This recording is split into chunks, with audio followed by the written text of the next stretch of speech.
I wrote a series of poems on elder abandonment. It's something I have witnessed in life and also have experienced in life. And they're awful short poems. Sealed off. The emptiness pinched the swollen tongue, unable to slither for help. The mouth hole spouted suicidal bubbles, gasp. Depression sealed the mouth tighter, words imprisoned within. Exchanged gifts. This widowerhood was an absurd gift, this imprisonment of the suicidal self.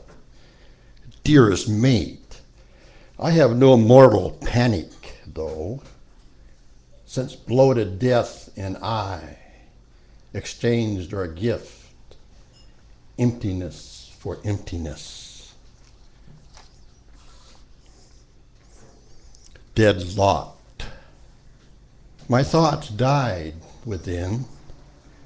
Lifted words are meaningless. It was their will that I remained lost. The loneliness tightly folded itself within. It was agonizing to write dead words.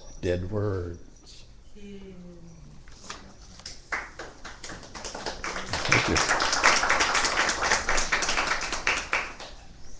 Tearless. The daydreaming carried me away from the licking darkness. The emptiness suckled on my sour breath.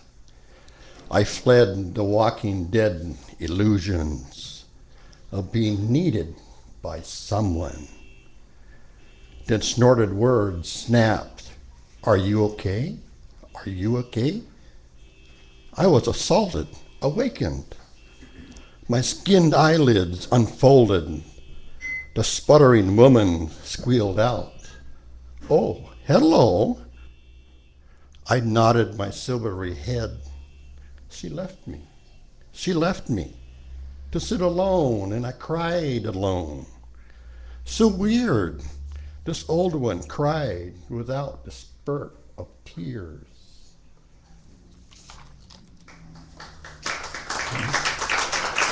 Okay. Stillborn. The lungless and bloodless people wiggle past me. I am their age stillborn, squirted out into the toxic tomb of their emptiness. 1 minute I was alive. Hours I was their dead extra flap of dead skin.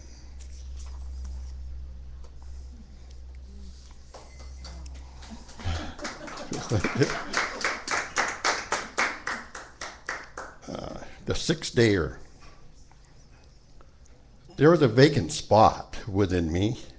Agnes bore it. The cultural belief squawked, forget her. But my aloof desire clogged this freed heart. I had dreamt Agnes into my vacant spot. She had laced this brain with immoral visions of love. That spooky goddess lit the way. Dead mommy, 6-day mommy.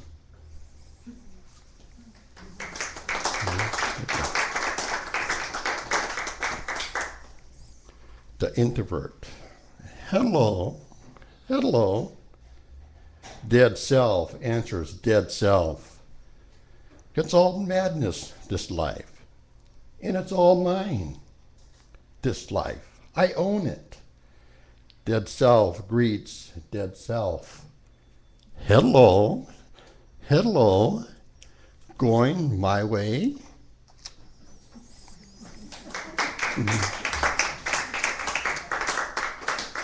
The invocation.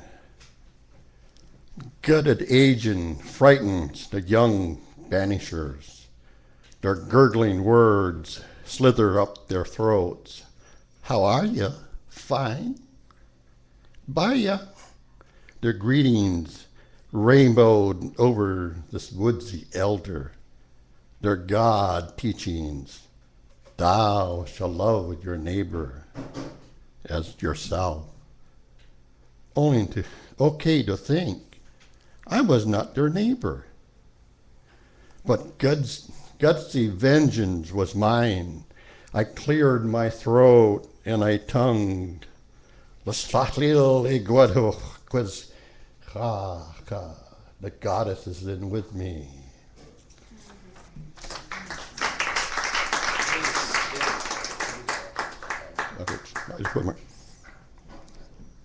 Oh, when I waited, and no one comes, not even death.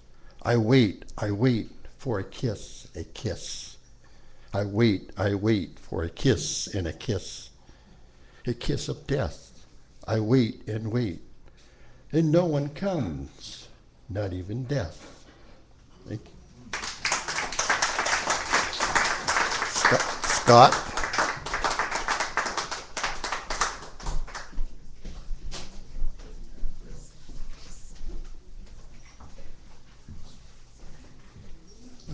That was so dark.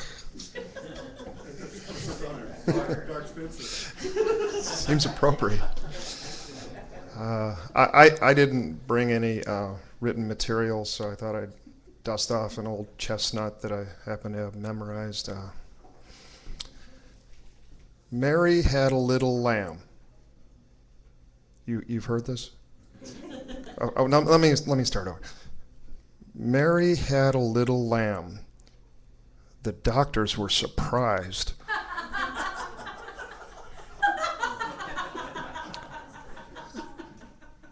Then Mary had a little cow. That one hurt like how. Next, though it seems preposterous, Mary had a hippopotamus. Poor Mary. So finally, Mary had her fill, so she took a little pill.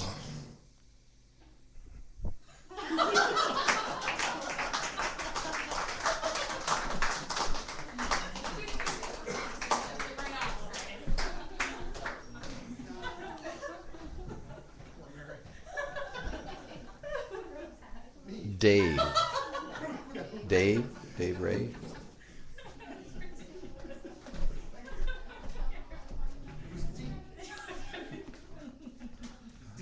That's a difficult one to follow, I have to tell you. From the annals of long silences. You say once, trace frailty's velvet lining.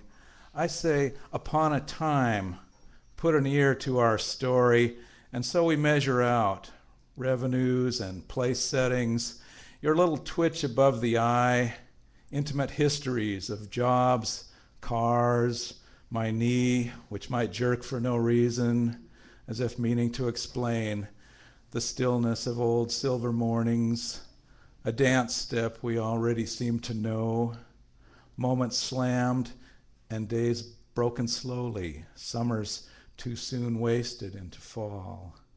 And you will remember I am no bucket of love. I've been wrong and done wrong, and if not doing wrong, I was busy thinking something wrong.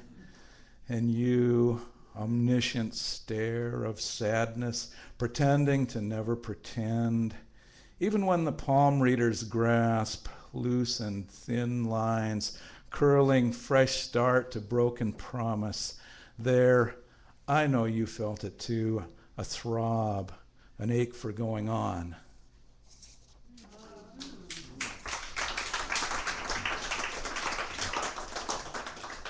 And one more called That Girl. A library DVD awakens canned laughter from 1966, and theme music rolls over and over like a nervous chuckle through the house.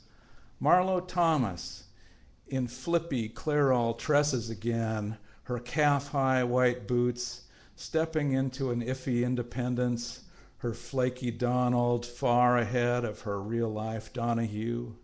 My wife watches again from the verge of adolescence, its flower opening a flimsy beauty to a half-hour's wishes, a wanting to be smart and stylish, as breezy as a miniskirt.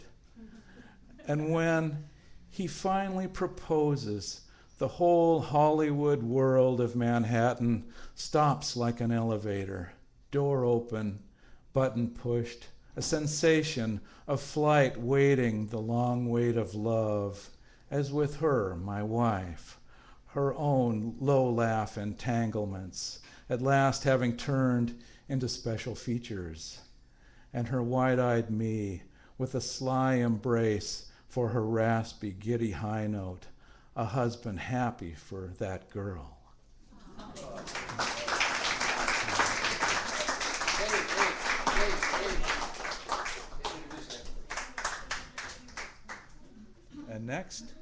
And next, Nina Bow.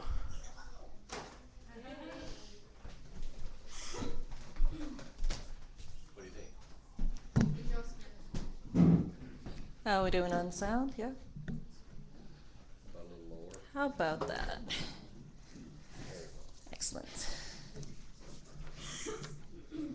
Good? All right. Haven't performed in public in quite a while, so I'm happy to be here. First one is called The Question.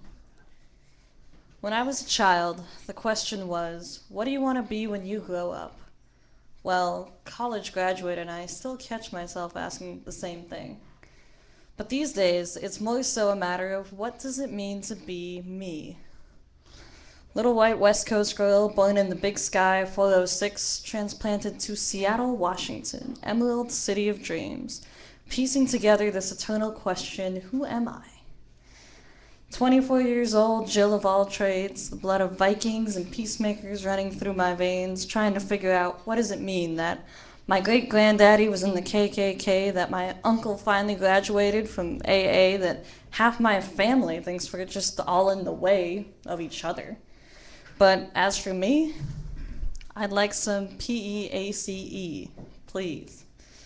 Trying to figure out what does it mean when the Norwegian in me doesn't really like the Swedish in me, and the German in me is still feeling guilty since, I don't know, the last 57 years. And the British in me thinks it's a great idea to just up and colonize something, and the Irish in me is off fighting with itself, and the Spanish in me is wondering, ¿Qué haces, chica? And I'm just wondering, when the hell will I just shut up? Easy enough when the words don't come, but oh, when they do. Pick a language and I won't stop.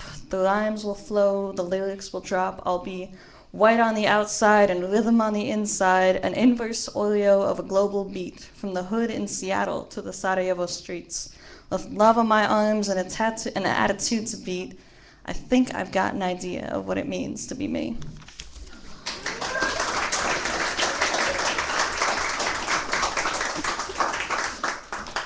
This next one, for lack of anything else, is called Identity, because when poets can't think of something, we just pick an abstract concept and you have a title.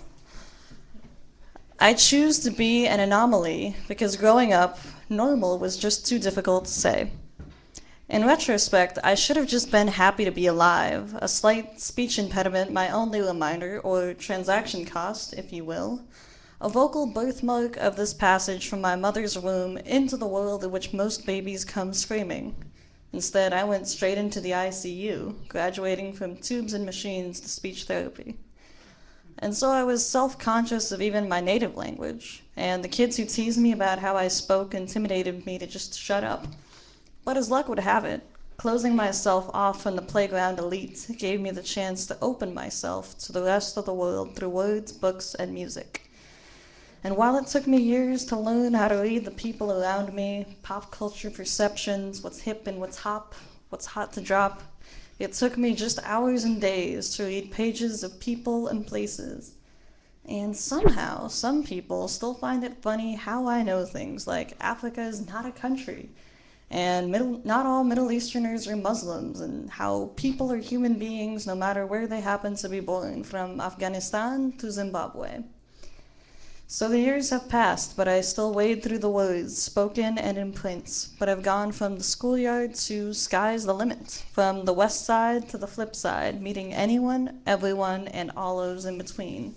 Or as a friend once said about me, for Nina Bow, the whole damn world is just the hood.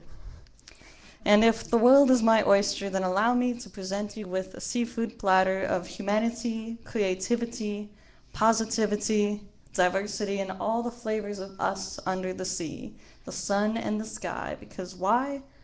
This is our life, our human experience, and to live, we must be. I am because you are, and therefore we are in this together.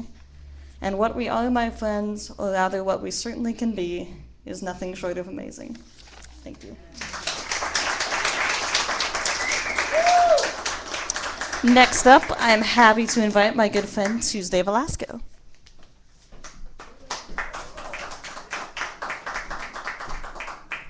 Hi.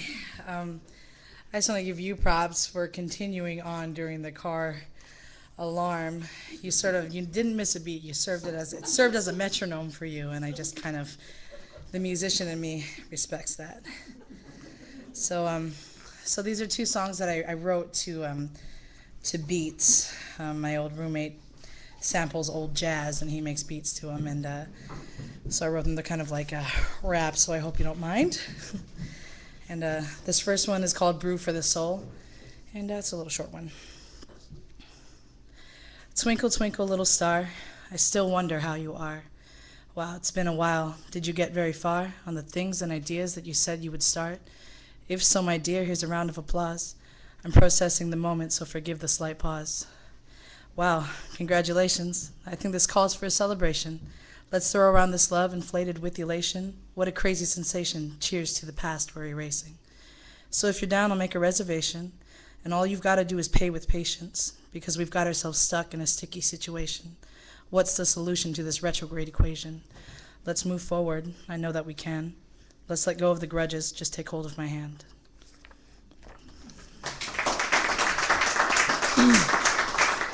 So I wrote that for a gentleman that I dated. He was the first man that I was with as an adult. And it ended because one of my I don't make friends with girls for a certain reason, and this is the reason, because I made friends with her and she ended up taking my boyfriend. So I wrote this, and then I wrote that after I learned to forgive, and wow, does it feel so good to accept. This one's called The Hatchet. Do you really want to know how I feel inside? I'm not up to discussing my disgust and my hurt pride. Where can I bury this hatchet? I tried to dash my bad dreams, it seems I'm cracking. I made a dream catcher ornament, and I ordered it to catch all of this mess. And if not dream catcher, at least half of it. Anything to patch up the past, because with all these nightmares, I'm feeling a little detached. And I'm praying that this trinket will just do what I've asked it. Because when I think of it, it happens so fast. Now here I sit in the present trying to change the past. I swear if I could, I would take it back. But I can't change the past, so I just paint it black. It's foul and it's dark, much like Satan's laugh, because he's got the best of me, and now I've got a sack of bones in my home, because I broke the latch that hatched my angry passion, and you fell prey to that. I replay it back, and I can hear me lashing. I'm bantering and raving and behaving nasty. See, the temporary anger, its effects are long-lasting. And in my sadness, food I rationed. I was sticking to thinking, drinking, and fasting, and the only remedy for me was liquor and hash. And since there was nothing to absorb the poison, I thought some Crown Royale might drown out the noise. And I suppose some boys are gonna be boys, and I suppose some friends turn out to be whores. Well, because we were friends, you thought what's mine was yours. Psych. I kid, I play. She's got my guy, and I've got myself to blame. It's just that I've been crying so much as of late. I figured I could use some laughter to serve as the chase, because there's nothing like some humor for a smoother taste. I guess our time meant nothing and never will again. That's the end of that. Thank you. And the next one is I don't know how to say your last name. Bob Floor? Floor. Bob Floor.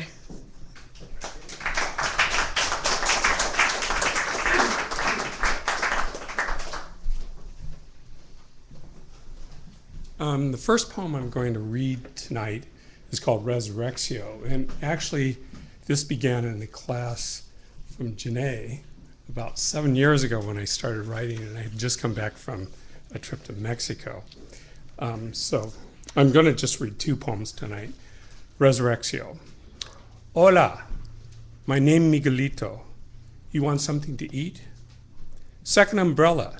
See my sign? Come. Gracias. Maybe later. We must walk first. Okay. Remember, second umbrella. Crossing the bridge over Mismaloya Stream, we went our way through avaricious vendors, strolled the neglected concrete path, watched the oceans grind boulders to sand.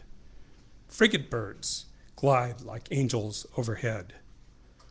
A solitary cat escorts us up cobbled steps. Little change since Houston's film. The hotel awaits in the human jungle. Gated doors prevent our Eden's entry.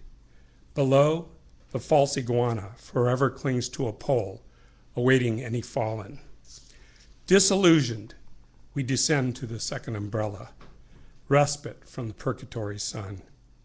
Waves bathe the shore as we sit scanning life's ensuing sea. We must wait our time. Under paradise shade, we share pescado and pan, while the healing pelicano warms wings and watches while we nourish ourselves, awaiting resurrection.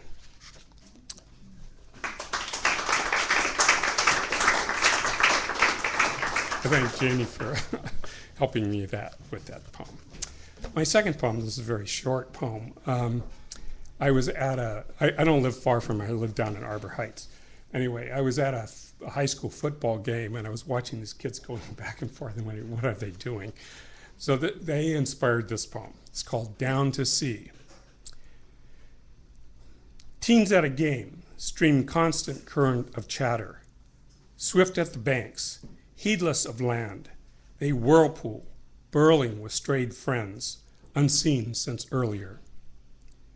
Conversations ripple cell-phoned ears. Companions ebb and flow as flotsam, bursting apart to surge downriver. They have yet to run the rapids where driftwood litters shore and bone logs snag. The river will broaden, course to sea, a sea that will never fill. Thank you. Kristen. So Kristen's next.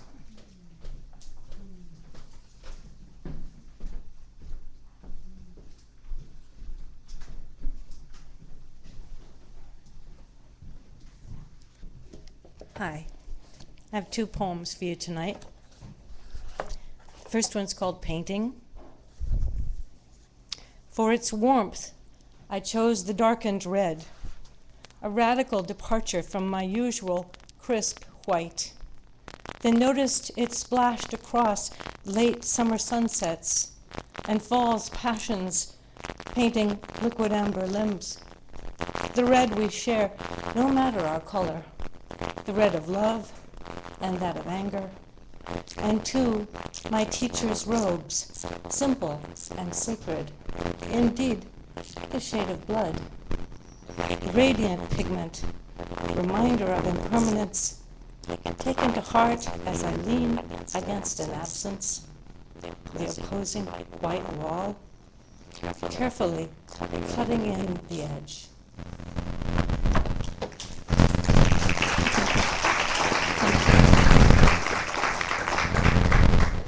This one's called As If. Somewhere along a lifetime, most are broken, but we pretend we are not, taking up armor and masks, as if so doing we will fool the rest, as if a state of brokenness was something to be ashamed of. Contorted behind a smiling, polished patina, we bend ourselves into pretzels of fear, and glimmer, warm and needing, might might shine through and blow on cool. As if no one knew the details running ticker across our foreheads. As if none could see our clumsy antics, tripping over loaded and robbing unattended business. As if our single-minded hypocrisy caused no pain. As if we could hide from who we are. As if who we are was hiding. And still we are loved by those who see us better than we see ourselves. Love letting go of face forever, and taking up the heart of us, however broken.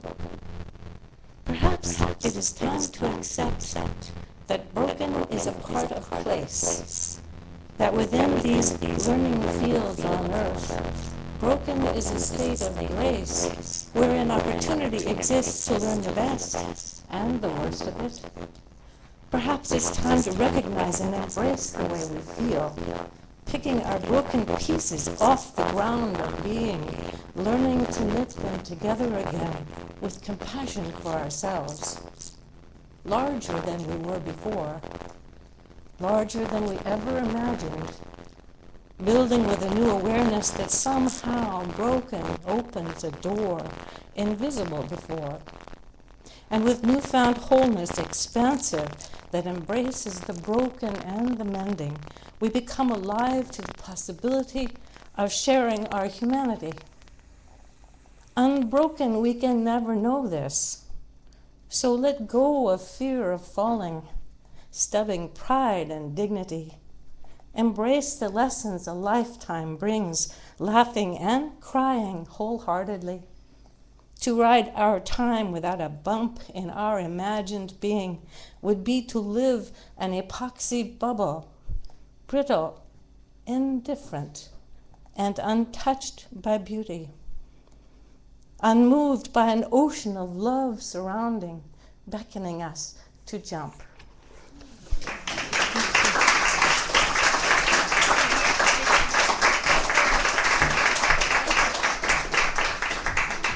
Monica Schumacher.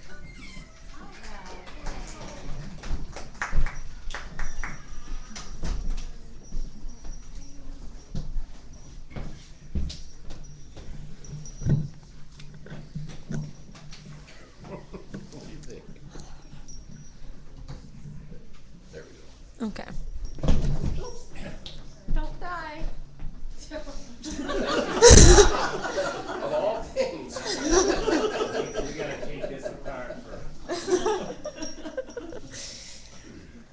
There's someone for everyone. There's someone eccentrically, quixotically out there just for me. Out there like a stalker, sweet talker, assassin of fame. One day I'll be famous, ignoramus, known by name.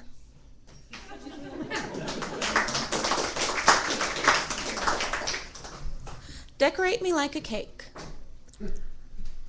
Remind me to get really rich and have a beautiful wedding with lots of adjectives and children waving their arms because they were there too. And so much cuter than the bride in the funny dress that looks like a Barbie. And Ken there up on the altar holding her hands, played out 1,000,000 times with paper dolls, until each game ended in scattered decorations. Well, at least there was cake.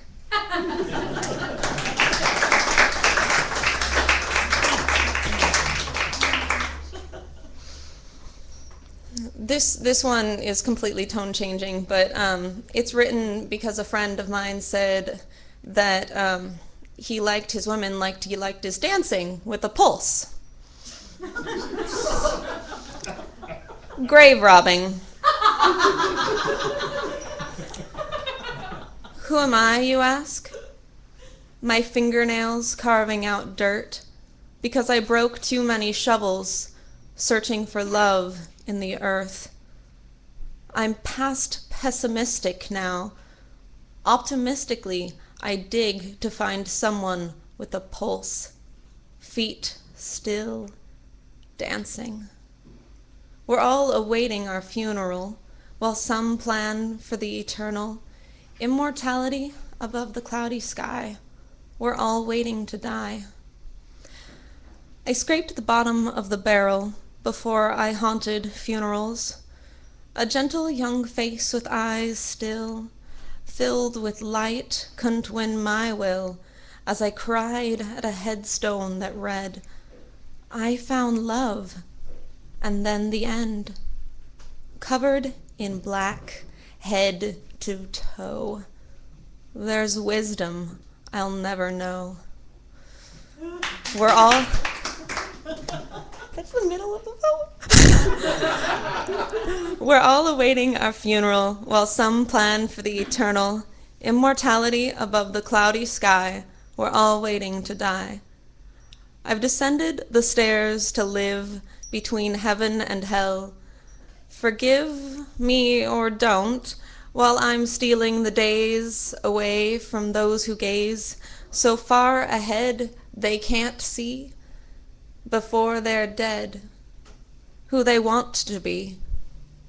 Here is my hand covered with mud.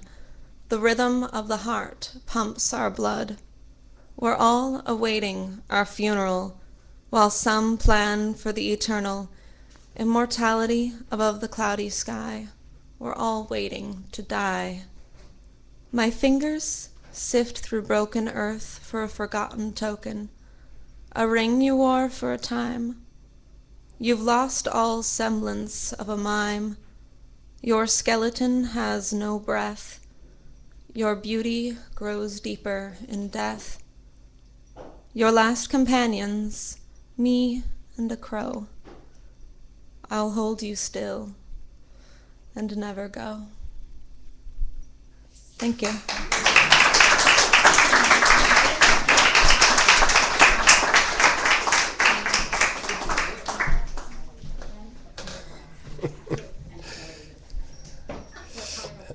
No, it's not the final poet, but I just thought I was going to introduce the next poet, but also, for some reason, your poem and also your kind words to me, Don't Die, reminded me of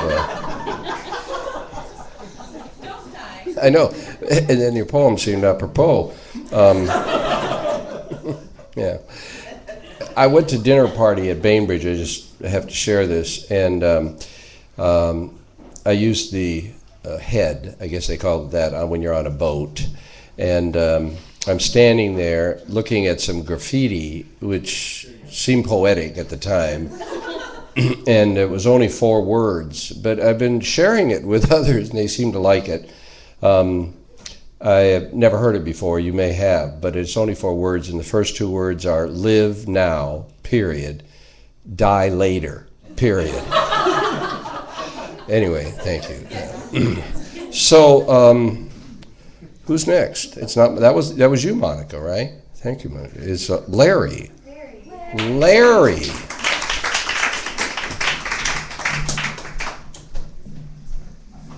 How tall are you? Hi. There you go. It's my first time here. It's nice to be here. It's a nice venue. I'll try and be back. This is called a movable snack. Oh, Ernie, we all long to be you, to write the clean sentence cleanly, to have eaten what you have tasted, to have been in no less than 5 wars and never lacked material, yet still bore us with tales of fishing and bullfighting and big game hunting, to have lived in the time of big game to game against, Kilimanjaro with its still pristine snow, to tramp Cuba and single-handedly invent mojitos, arm wrestle Castro with green stuff in your teeth. When men were men and women your own invention, with but one theme you beat like a threadbare tambourine. With Europe and America still reading the little story in big magazines, hanging with F. Scott Ford and Joyce and Gertrude and Gary Cooper, manly guys and others. You were all mostly manly guys. Thriving in a manly world with cast iron balls that clanged as you swaggered. And whether it was Key West or Paris or Ketchum, Idaho, you always knew who you were. And when you couldn't be that anymore, you knew what to do. We all want to be you, Ernie, or maybe we just want to know what to do. Maybe you would not have been you had you not occurred when you did. Things being a tad more convoluted these days, and people, believe it or not, are even more crazy and weak and effed up than Scott and Zelda.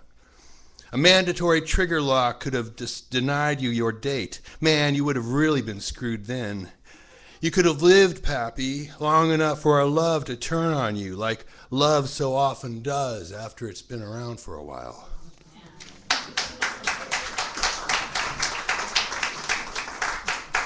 And this is another of my famous writer poems. This is called Tolstoy. Tolstoy was big. Too big for mere poetry, too big for little magazines in whatever form they existed. His short stories were never short. He wrote big, heavy, weighty books with big, heavy, weighty characters. His own time and era could not contain him. Whatever Rasputin, the Tsar, or Kaiser, Victoria, or Edward were up to were not important enough for Tolstoy's quill. This modest-sized author with a ZZ top-sized beard did not write literature, he was literature. Dostoevsky might equal him in theme, Balzac perhaps in volume, pedestrian meringue by comparison. The only work, and work it is, to rival War and Peace is Les Miserables. The Hunchback, however, is no match for Anna Karenina. Perhaps if Dostoevsky, Balzac, and Hugo ambushed Tolstoy in an alley. Otherwise, Leo kicks everyone's ass. Or to paraphrase a different source, Leo Tolstoy, still big. It's the books that got small.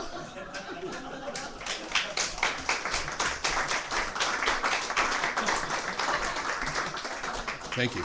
And if I could read one more and close with this. This is a place I visited this summer. It was really cool in South Dakota. This is called Mount Rushmore.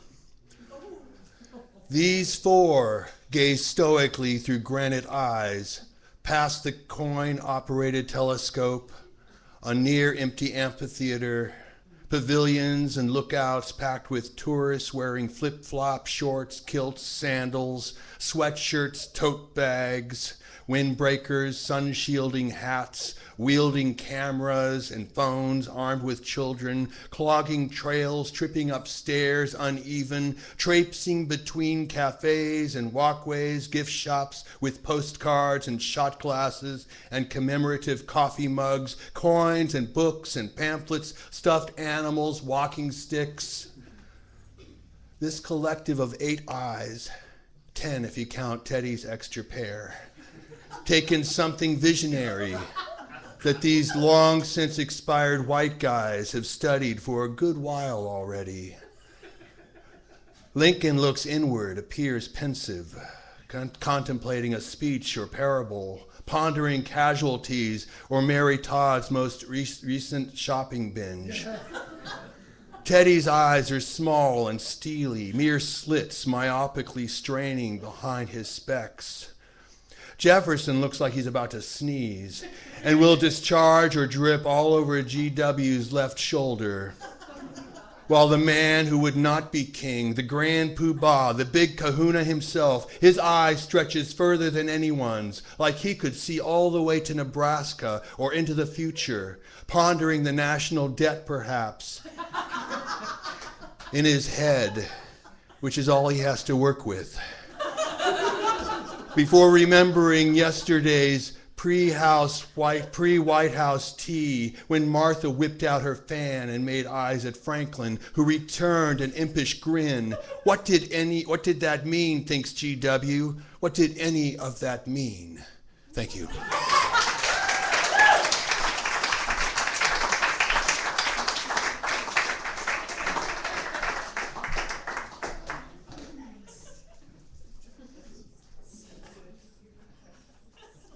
Okay. Is Mitra still in the house? No, he's not. Oh, that dirty rat. He wasn't feeling well. I know. I'm going to get him early while he's still feeling okay. Mary. You're next. Mary?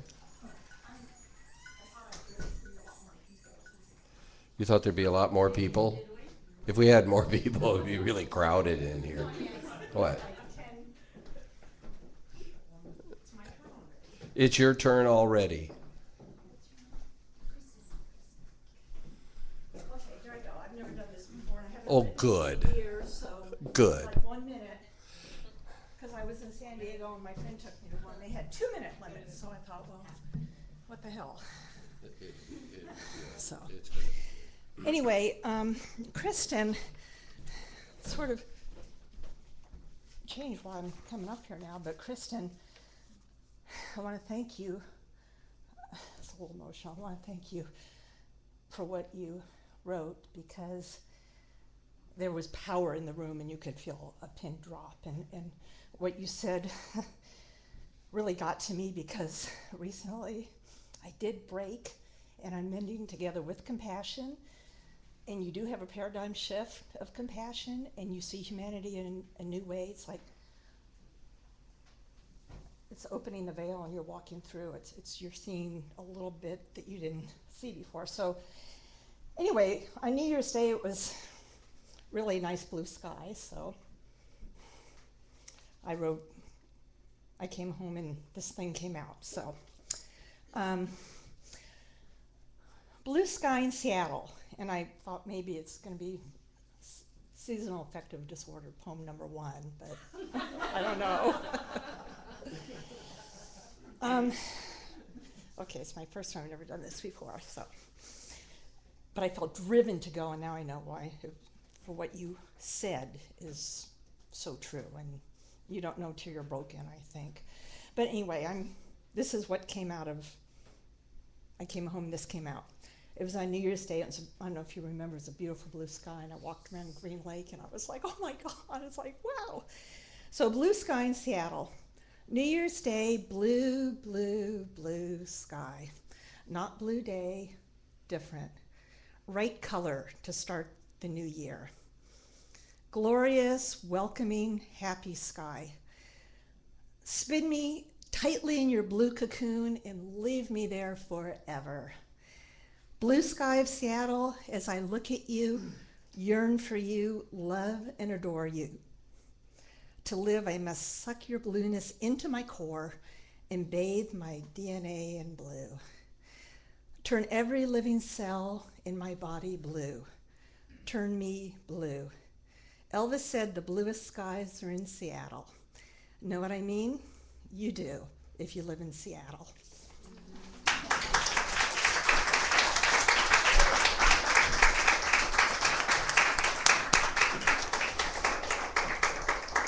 Thank you, Mary. And last but not least, Mike Butler.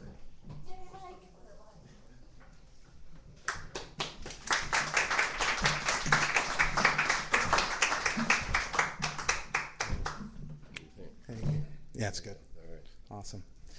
Again, my first time too, so yes. All right. This one, just got one, so it's called Summer at the House of Finkel. Our fellowship and our bones developed by the hard oak that summer next to the warming lake. We molded the spring for our clean summer skin and became the best of friends.